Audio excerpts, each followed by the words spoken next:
For over a decade, she was assigned to a number of elite units within the office and handled some of Wayne County's most difficult cases in the Child and Family Abuse Bureau, Police Conduct Review Team, and Auto Theft Unit. So Dana Nessel is the Attorney General that Michigan needs. In her criminal practice, she vigorously defended the rights of indigent defendants on hundreds of criminal cases, from petty theft to first-degree murder. So Dana Nessel is the Attorney General that Michigan needs. She has petitioned courts across Michigan on behalf of dozens of victims of domestic violence who sought personal protection orders against their abusers. So again, Dana Nessel is the Attorney General that Michigan needs. Dana is the president and founder of the Fair Michigan Foundation. In 2016, Dana and Wayne County Prosecutor Kim L. Worthy created the Fair Michigan Justice Project, a first-of-its-kind task force which investigates and prosecutes hate crimes committed against the LGBTQ community. So Dana Nessel is the Attorney General that Michigan needs. In the first few years of existence, the Justice Project had charged over 20 capital offenses, including homicides, sexual assaults, armed robbery, child abuse, attempted murder, and carjackings. So the Fair Michigan Justice Project has a 100% conviction rate. So Dana Nessel is the Attorney General that Michigan needs. So Dana is running for office because she understands that the job of an Attorney General is first and foremost, be the people's attorney. So it's time to return the people, the power to the people, and ensure that their rights are always protected. So ladies and gentlemen, I want you to join me in helping my friend, our friend, Dana Nessel, become the next Attorney General of Michigan. Come on up, Dana Nessel.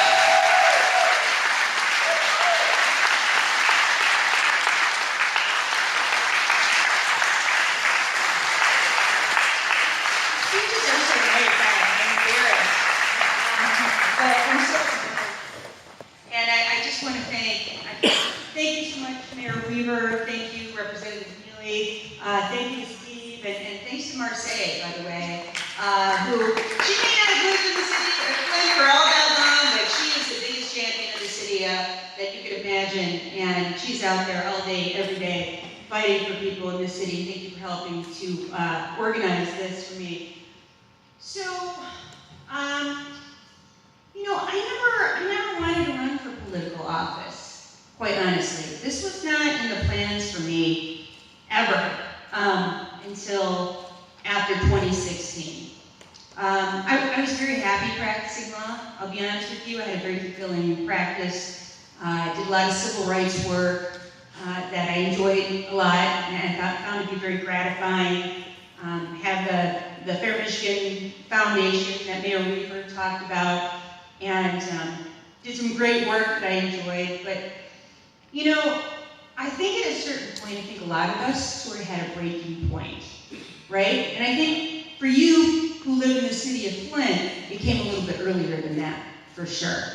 And it's that point, it's that moment in time where you recognize that your government does not care about you, right?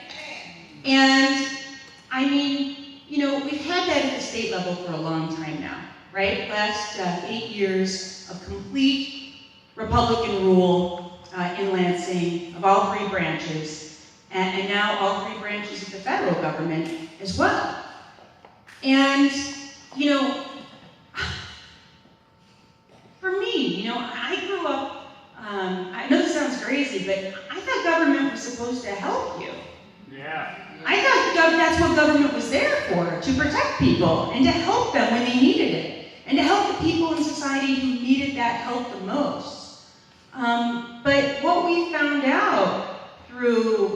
the Republicans in the federal government, and certainly the Republicans in state government, is not only are they not there to help you, but they are actively hurting communities all around the state, and no place more so is that true than here in the city of Flint.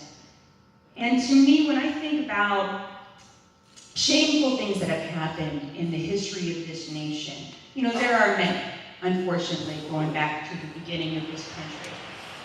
But when I think about the state of Michigan, there is nothing more shameful to me than the poisoning of an American city of 100,000 people by its own state government. That is honestly the most shameful thing I can imagine, but for how the state government behaved afterwards, which was to lie to the people who live here, to engage in cover-ups, and to continue actions which devastated an entire community and continue to devastate the community we are in right now. And so, again, I go back to this crazy notion of, if you are a person who doesn't believe in the power of government to help people, then maybe don't run to be part of the government, you know? I mean, there are so many jobs that you could have. You know, you could work for Enbridge, or you could work for Nessel, or you could work for Wells Fargo. There's so many jobs out there for you, and you could really enjoy yourself and do quite well. But if you are a person who doesn't believe the government's there to assist people, then get the hell out of the government.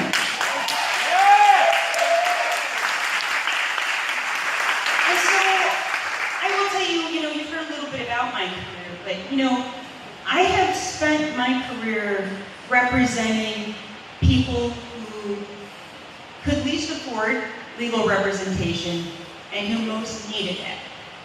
So whether that was crime victims, whether that was indigent defendants, we've never had anybody who was in the office of Michigan Attorney General that represented indigent defendants, poor people who were accused of crimes. And the fact of the matter is, this is so important, right? Because we've never had anybody that really truly understood both sides of the criminal justice system. Because let me tell you something, there are two sides of the system. And the system treats you very differently depending on what color skin you have and how much money you have. And that's something I think it's time we had an Attorney General who finally appreciated that. And we certainly have not had a person who was a civil rights attorney in the office of Michigan Attorney General. And I don't know about you guys, but I think it's about time. I think it's about time to have an AG that gives a damn about people's civil rights and liberties in this state. So there are a million topics that I'd like to talk about. I don't want to just lecture people, and I want to come down and I want to make sure, if I'm calling myself, I want to be the people's attorney, I should be among the people. So we're going to come down and we'll just talk and have a conversation, and hopefully people can ask questions. But I just want to get more deeply involved in an issue that, of course, is so important here in the city of Flint. And that is probably the question most of you have. What are you going to do about the Flint water crisis, right? And the thing is this, the AG is actually uniquely positioned to help on this issue in a way that no other office in the state can. Do we need to elect an incredible state house? Yes, we do. Do we need a great state senate? Yes, we do. Do we need a new governor and a new secretary of state? Yeah. We need all of those folks. Do we need different people on the Michigan Supreme Court? Also, yes. But I think that the position of AG is uniquely situated to be of the greatest assistance and to do so the most quickly when it comes to the issue of the water crisis. So let me just get into a few things, and then we'll walk around and people can ask questions and I will do my best to answer them. So what will I do? Well, first of all, I'm going to do everything in my power to get restoration of bottled water service until we have everything cleaned up here in the city.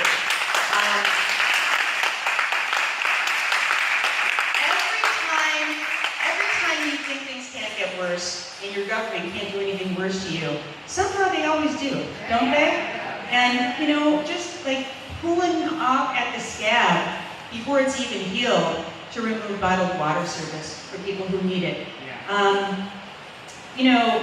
I think that's incredibly important. But let's talk about the criminal cases for a second. I will inherit as AG both the criminal cases and the civil cases, right?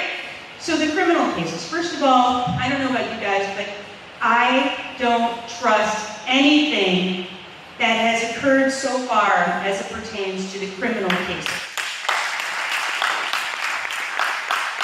You have a person who was brought in to handle that, a special prosecutor by the name of Todd Flood, who is getting paid some $450 an hour, by the way, to handle these cases, and has been paid millions and millions and millions and millions and millions and millions of dollars to do so.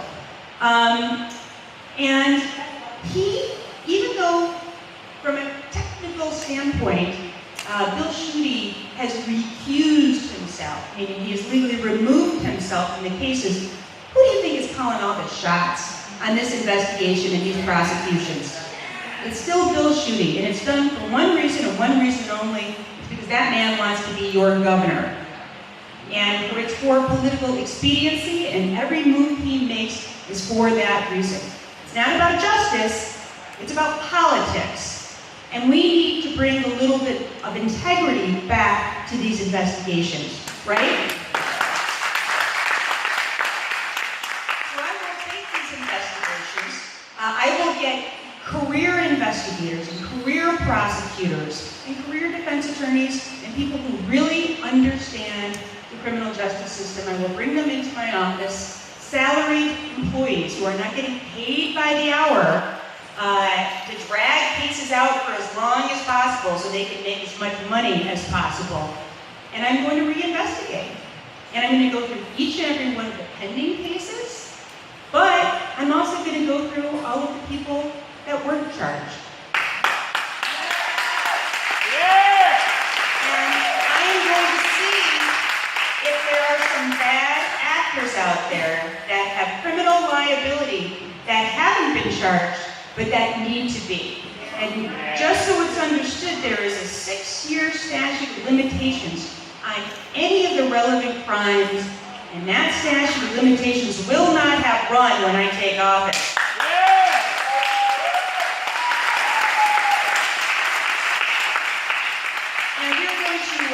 Re-examine these attorney fees, even as it pertains to the criminal defendants on this. Now, I should say this. As Mayor Weaver told you, when I was at the Wayne County Prosecutor's Office, I was on the police conduct review team. So that meant that it was part of my job to review police shootings and in-custody deaths. And what happened was this: when you had a police officer that had been accused of a criminal act, we as the taxpayers did not pay for their defense. And we certainly didn't pay $1.5 million for private attorneys for a bind-over for Nick Lyon. For his private attorneys, that's more money than all the public defenders in Genesee County in an entire year get paid to defend poor people. So, and this man still has his job, right? So I'm asking you, how come a guy who makes a good salary gets to pay millions of dollars on the state's dime for his legal defense, where a poor person is afforded none of that? And they might get an attorney, but they sure don't get an attorney worth $1.5 million or more.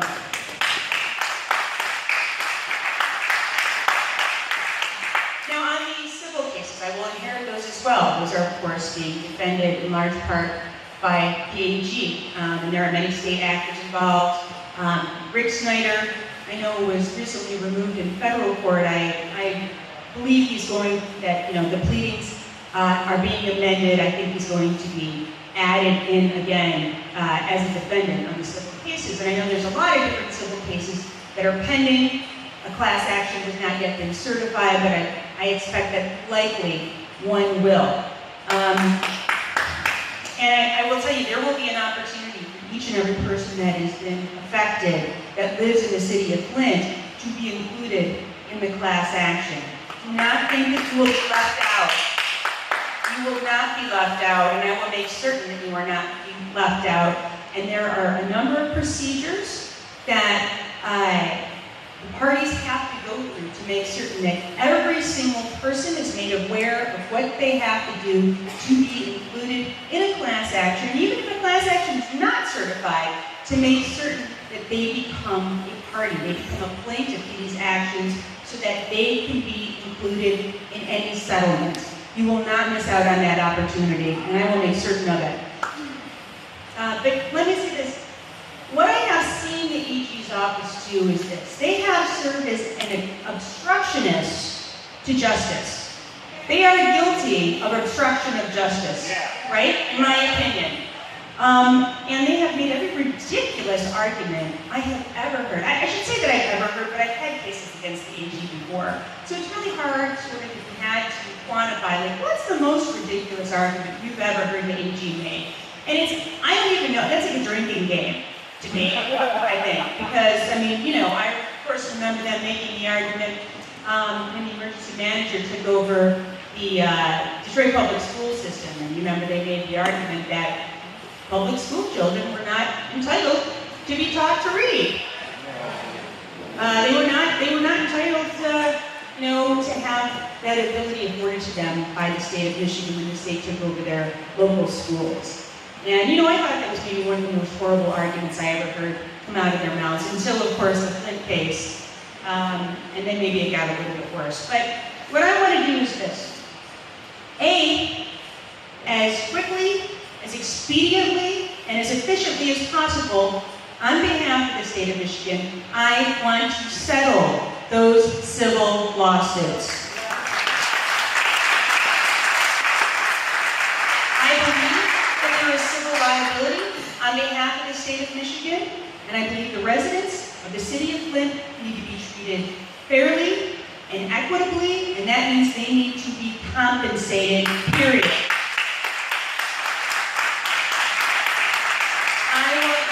Ensure that part of the settlement involves proper medical resources,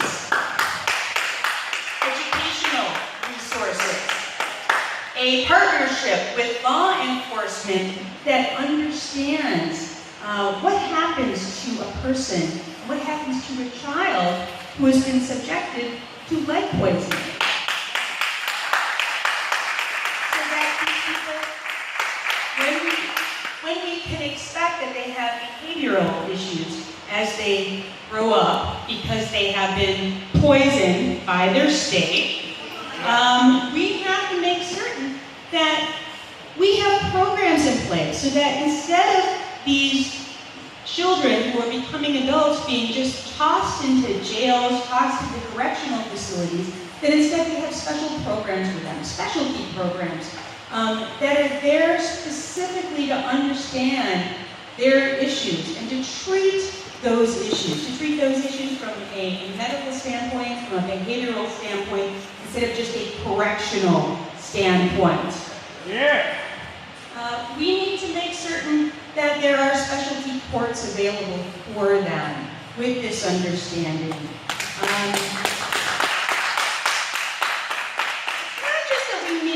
Certain that we have a transition of the service lines, but we also need to make certain that people's homes are properly, people need to be indemnified for damage that's done, even to their homes.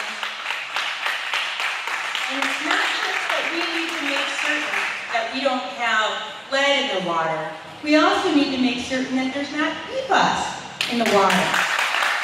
We also need to make certain there's not bacteria in the water. When we're talking about safe water, I mean actually safe drinking water. We need to make certain that people are compensated for their loss of property value.